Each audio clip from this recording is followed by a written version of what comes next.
So for this passenger side, the first thing I got to do is assess the whole thing, clean it all up, and see where the holes are and where the patches are to see what I've got to replace. So let's take a look at it.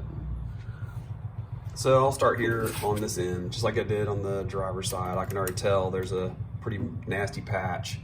Clean all this out, see how far back the rust goes. Maybe I might get lucky and only have to replace part of this outer sill, but I doubt that's going to be the case. So I'm going to dig into it and see. As much as I would like to try to save this whole outer sill as I cleared it off, it's just too eaten up. If I look down inside here, I can see that inner sill is all rotted. It's rotted all the way back. This isn't even solid. I can see it from the other side. It's just all Bondo. So I'm gonna replace the whole thing at this point. So I'm gonna work on getting all this stuff cut out. I'm gonna start with this Footwell panel. I thought about just trying to cut it off and not replace all of it, but it's just, I've already ordered the parts. It's just easier to replace the whole panel. So when I did the driver's side or the left side, I used a spot weld cutter. This time I'm just using just a metal cutting drill bit. It cuts faster and it makes a little bit smaller hole for when I go to plug weld it back in. The spot weld cutter makes a pretty big hole, which I didn't like on the other side so much. So I'm gonna use the drill bit, drill out these holes and see if I can start popping this panel out.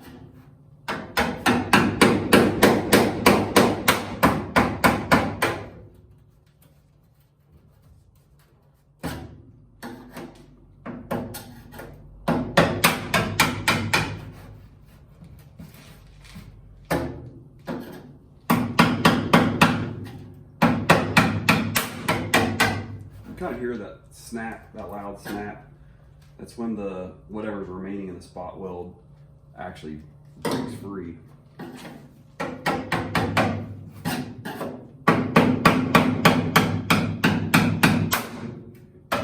Probably heard it on that one.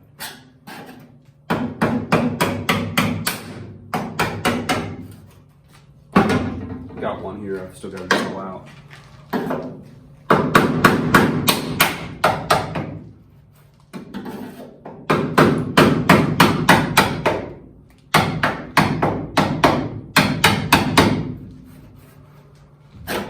And there's one up here. So still gotta, and I gotta do down this side. So sometimes these spot welds are kind of hard to find. You have to I just use a wire wheel and you can it kind of exposes it. This one's pretty high up. They almost missed the whole panel there. And then you might be able to see there's a spot weld right here and there's one right there too. I'm gonna get to the point where I'm probably just gonna cut that stuff out, but I'm gonna go ahead and get these spot welds and then try to get these down this side too. So I have most of the outer Footwell panel cut out. I just cut it straight across it. Well, not really straight, but I just cut it across. Right now, what I'm trying to do is go ahead and get the rest of this off. I actually have to drill these out with the spot weld cutter because I want to leave the panel behind. I know from the last time, it's a pretty important part to keep intact because it's what you're gonna attach not only the Footwell panel to, but also the inner part of the A-post, and it's gotta all line up to keep everything straight. So I'm gonna take my time and get this piece cut out so that I've got that back side of that. It'll be strong and good to weld to. So let's flip the car over and take a look at the floor pan.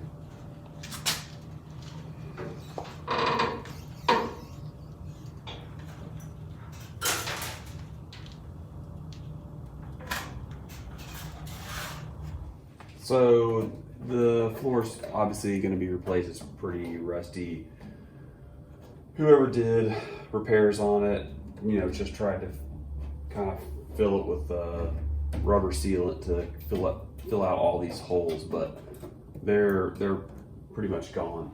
So what I learned on other side was there's going to be places that I'm actually going to weld from the inside, like on the flange for the support rail and on this flange down here. So I can go ahead and drill those spot welds all the way through instead of having to use a spot weld cutter and try to keep the back metal in place. Now I am going to try to keep the back metal in place here because I'll actually drill this part from the bottom. So the places where I know I'm going to drill from the bottom, here and down here around the connection point for the leaf springs, those I'm going to drill with the spot weld cutter.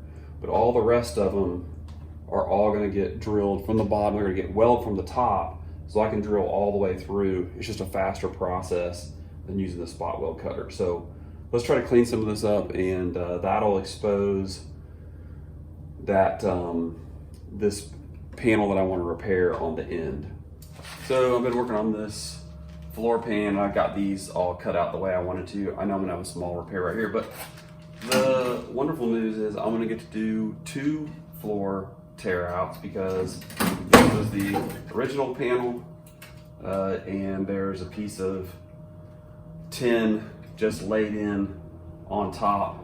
It was spot welded a couple of places, and it's got rubber coating on the inside. So I got the original floor out. Now I get to take the second floor out, so that'll be fun. Okay, whew. Today was a lot of cutting and grinding and chipping away at this floor. I did go ahead and get it all the way removed back behind the support rail. That allows me to see how much of it I have to replace, and it looks like I'm going to have to go all the way back to the transmission housing like I did on the other side. I got the old floor and the second floor cut out. That shows me how much of this I've got the diagonal piece I've got to cut and patch, and this end panel. So next time I'll get those cleaned up, get them sized up, and get those patched, replace this support rail, and after that I'll be able to focus on replacing the rest of the floor and getting the inner sill done. I also went ahead and cleaned up this connection piece.